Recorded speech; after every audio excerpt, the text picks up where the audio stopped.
Within a week, I went from going to the ER to getting surgery. Hey y'all, it's Lizzie and welcome back to my channel. And yes, I look like absolute crap, and that's what this video is about.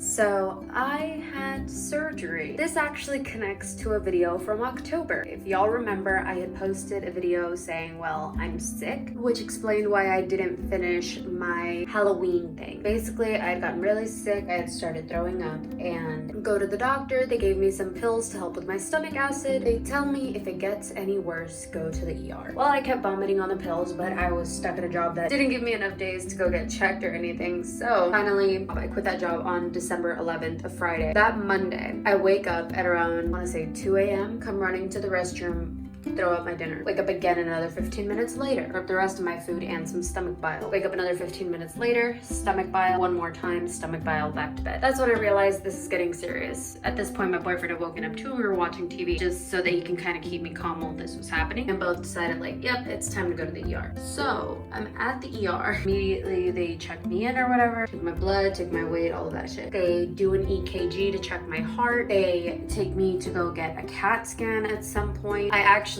had to wait for maybe like an hour or two for the CAT scan, which sucked. My stomach was starting to hurt because I had already thrown everything up, so now my stomach was growling with pain, and then I couldn't eat anything because I was about to get a CAT scan. I couldn't even drink water, so I was just like, great. They were like, we can't get you into a room. All of the rooms in the ER are full with COVID patients. So of course, pandemic. They had also had an incident probably like 1 or 2 hours before I got there where a dude actually broke the protective glass that they have in front of the computers, broke the protective glass, got blood on the protective glass, and broke the computer that was in front of it. These nurses are dealing with enough. I'm just gonna deal with the fucking pain. They finally got me into one of the checkup rooms. They could actually give me some medicine to calm down my stomach pain. My urine results had showed a UTI. That doesn't explain all of these symptoms. There's no way that all of this can be caused by just a UTI. And then we find out that I have gallstones. We found out that my gallbladder was so full of gallstones, I was throwing up stomach bile because my gallbladder was not allowing any of the food to go down. They basically told me, yep, you need to get surgery, but it's not emergency enough to where we can do it here because of COVID. So we're gonna send you with a specialist who will then do it laparoscopically. So this was Monday, December 13th that I went to the ER. That Tuesday, I had to go back to the same hospital, this time to meet with a specialist who could do the surgery laparoscopically, which means they only do a few cuts here and there. The earliest day they had was the following Monday. Within a week, I went from going to the ER to getting surgery. So I actually got my gallbladder removed. They did a few cuts, and the one on my belly button is the one that feels the worst right now. It feels so fucking sore. The other three feel pretty normal, but they did say the one on my belly button is gonna feel the worst for a while. Apparently, all of the symptoms that I had been feeling from October, my vomiting, my back pain, my headaches, everything that had been inhibiting my body was being caused by these gallstones. Apparently these gallstones had been sitting there for a while, a few months, maybe even years, according to the doctor, just because of how many there were. He said that that's another reason why my belly button hurt so much, because the incision had to be made bigger because of how many gallstones there were. I actually cried when I woke up from the surgery because this is the first time that it's like I got a diagnosis and there was actually a solution that could be done. I have just been eating super healthy. I'm gonna make a video about how I had to change my diet and everything once I start to feel better. I am strictly like not allowed to drive, not allowed to go out much, anywhere really, because of how vulnerable my body is. I've basically been home just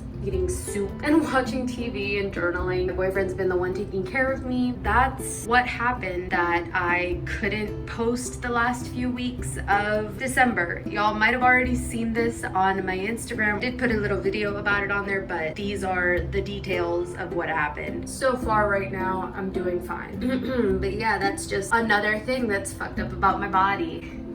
We still have more of these to go. We still have more of these to go. We've talked about my eating disorder and we've talked about my surgery. We still have to talk about my alcohol situation from when I was younger. We have to talk about my bones. We have to talk about my carpal tunnel, and we have to talk about my other surgeries. So yeah, if you guys like this video, please give it a thumbs up. Comment down below if any of y'all have ever had gallbladder surgery or something of the sort. Subscribe if you want to see more videos. I am posting every Friday at 4 o'clock. All of my social media will be down in the description below. Thank you guys so much for watching, and I will see you guys next week.